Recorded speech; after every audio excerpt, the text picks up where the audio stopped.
We are competing with a very desperate team. I just want to let you know, as members of parliament here, we have a good margin of about 11 members in the National Assembly. We have other members who are not sitting here, but they will vote for us. Maybe possibly another 15 or so, but maybe towards 20. So we will have a bigger margin in parliament, but let us not take anything for granted. People who can use the National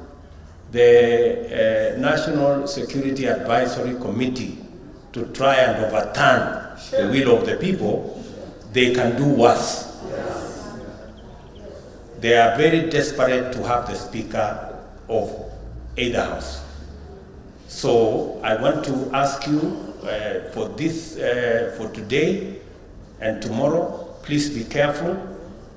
They could even possibly arrest some of you people just to reduce our numbers. So just be careful. I just want to ask all of us, we are dealing with a very desperate lot. We consulted with some of the party leaders and leaders in our alliance, and unless we get a different suggestion from the floor, we settled on Moses Wetangula for the Speaker of the National Assembly.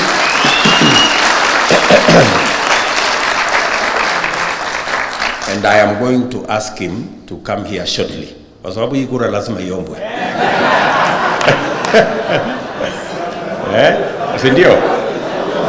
Lazima akuja aombe kura, kwa sababu hakuna kura ya lazima.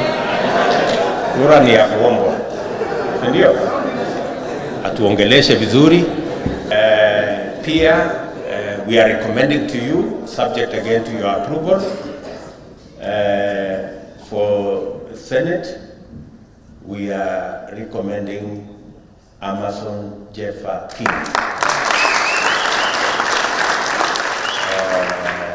Amason Jeffa Kingi, both these two gentlemen are lawyers. I can vouch that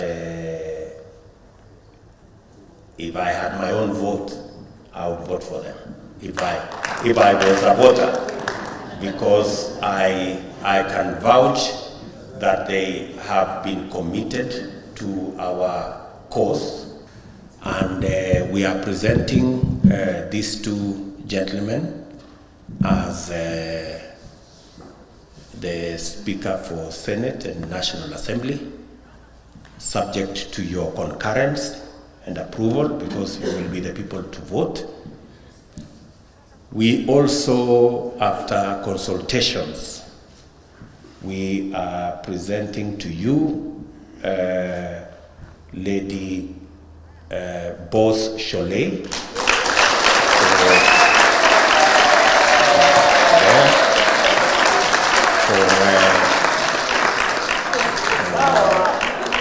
unless I think the ladies particularly seem to approve. And also, we are presenting Kaduri Murungi, that good gentleman from Meru County, as a deputy speaker for the Senate. Boss Cholet is for the National Assembly. Again, subject to your approval, because we want to do this together. We undertook to the people of Kenya that we want to create a team that carries the face of Kenya as we look into the leadership of our country. And as we try to create that face of Kenya, it is important for us to look at certain parameters. You're all aware that we already have a president and a deputy president elected. Sindio? So we build a bigger coalition nationally for us to be able to carry the whole country.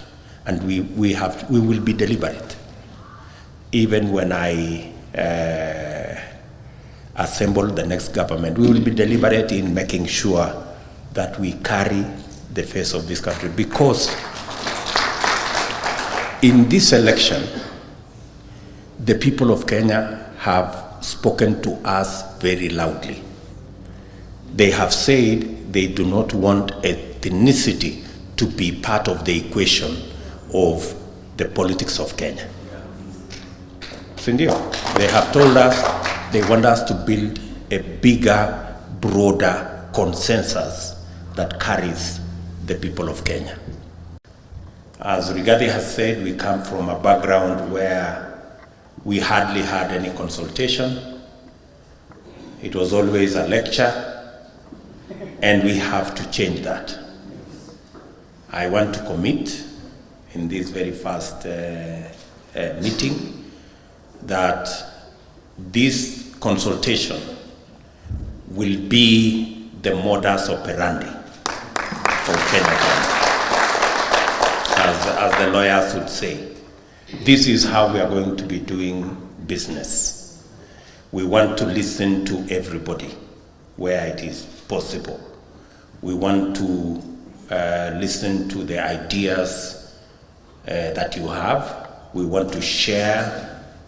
There is no one of us who has a monopoly of knowledge.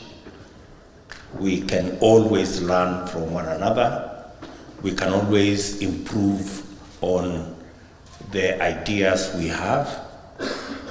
We must always be ready, beginning with myself, to give way for a good idea, to give way to a better idea. It doesn't matter where it's coming from. So we will continue to process our discussions in this manner. Let me also undertake on behalf of our team here that CDF for members of parliament is going to be an instrument that will continue to exist. I know we believe in the rule of law.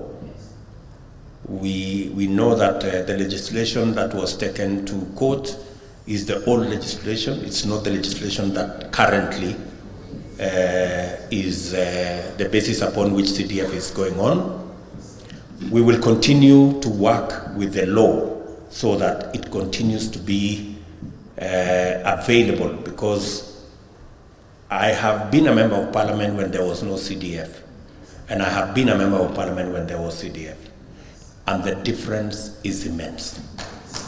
So I know how important it is for CDF to continue, because it is one of the funds whose impact can be seen in any part of Kenya.